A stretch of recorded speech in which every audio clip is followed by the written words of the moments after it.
Gaza ceasefire. U.S. warns of imminent Hamas attack on civilians. The U.S. State Department has issued a stark warning, citing credible reports that Hamas is planning a devastating attack on civilians in Gaza, which could shatter the fragile ceasefire agreement.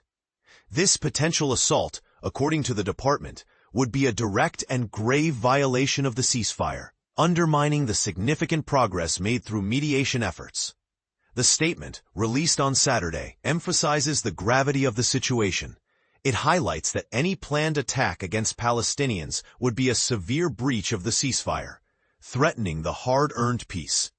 However, the department did not provide specific details about the attack, leaving the nature of the threat shrouded in uncertainty. The first phase of the ceasefire deal between Hamas and Israel is currently in progress, with all living hostages released and the bodies of the deceased still being returned to Israel.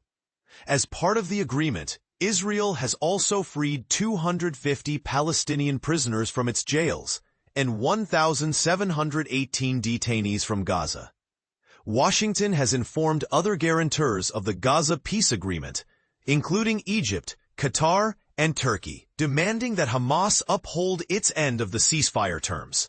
The statement warns that if Hamas proceeds with the attack, measures will be taken to protect the people of Gaza and preserve the ceasefire's integrity. Hamas has yet to comment on these allegations. President Donald Trump has previously voiced his concerns, warning Hamas against the killing of civilians.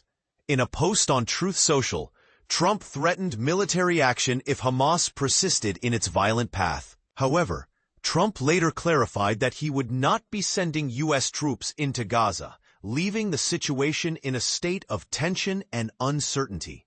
Adding to the turmoil, last week, BBC Verify authenticated graphic videos showing a public execution carried out by Hamas gunmen in Gaza.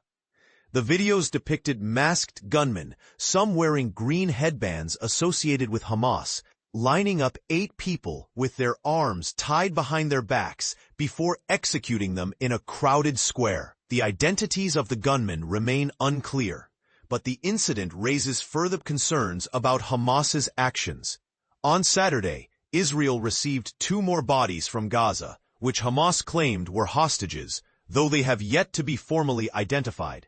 So far, the remains of 10 out of 28 deceased hostages have been returned to Israel. In a separate incident, 11 members of a Palestinian family were killed by an Israeli tank shell on Saturday, according to the Hamas-run Civil Defense Ministry, marking the deadliest single incident involving Israeli soldiers in Gaza since the ceasefire began.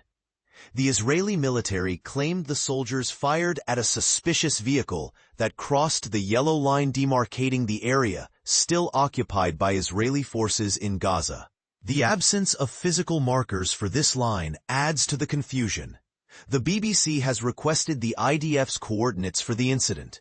The Israeli military's campaign in Gaza was initiated in response to the 7th October 2023 attack, where Hamas-led gunmen killed approximately 1,200 people in southern Israel and took 251 others hostage. Since then, Israeli attacks in Gaza have resulted in the deaths of at least 68,000 people, according to the Hamas-run Health Ministry, whose figures are considered reliable by the UN.